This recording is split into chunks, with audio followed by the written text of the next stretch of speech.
Michigan United's Detroit Pastoral Alliance for Change is the joining of area pastors seeking to bring a prophetic voice to the public arena. DPAC formed in 2014 as questions of police accountability were more and more on people's minds. It was about that time that we learned that the Detroit Police Board of Commissioners had lost their oversight authority as part of the emergency manager's bankruptcy agreement.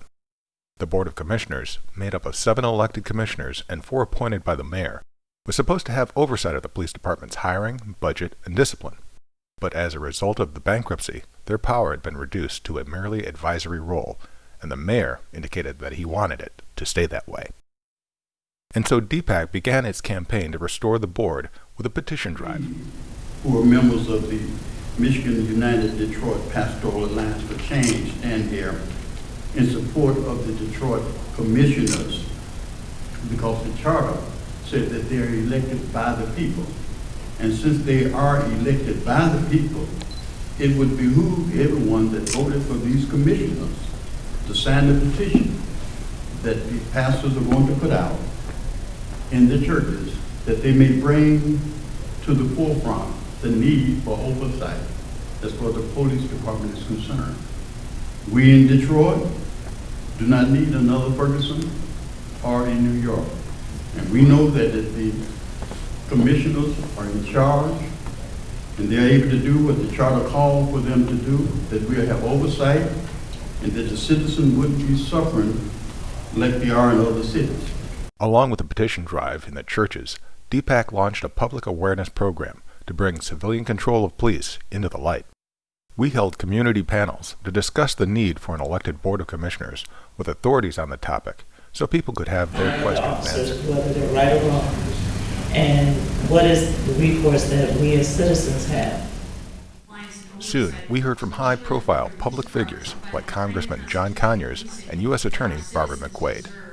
I really appreciate an opportunity to be at an event like this tonight with members of the community who've come out, with other panelists, with the pastors who organize this, because it's really important for us to listen and hear how things are going, because we still have the ability to hold the Detroit Police Department accountable and make sure that they are engaged in constitutional policing. It wasn't long before we got the attention of city council members.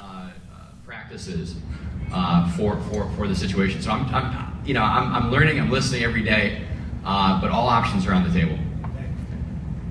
I just want to say that we, the people, can help the councilmen in making this decision. To me, it's a no-brainer that this has been in effect since 1974, even in 1973. He was a young man, but if you look at the history of policing in this country, and especially in Detroit, there's no best practice. This is Detroit.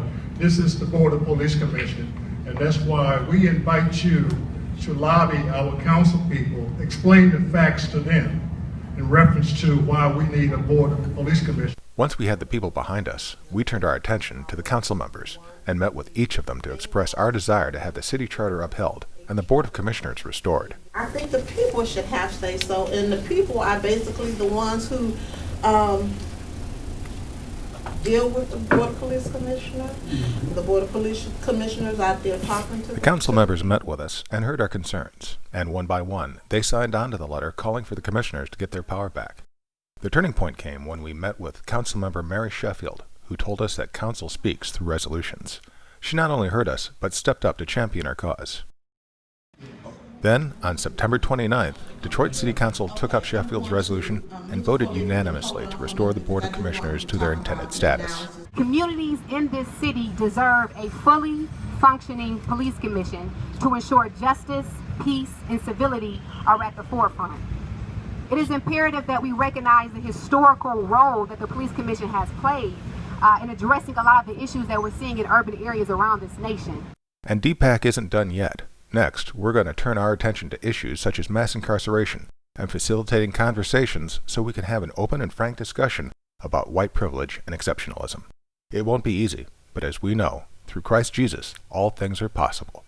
The Michigan United Detroit Pastoral Alliance for Change, bringing a prophetic voice to the public discourse.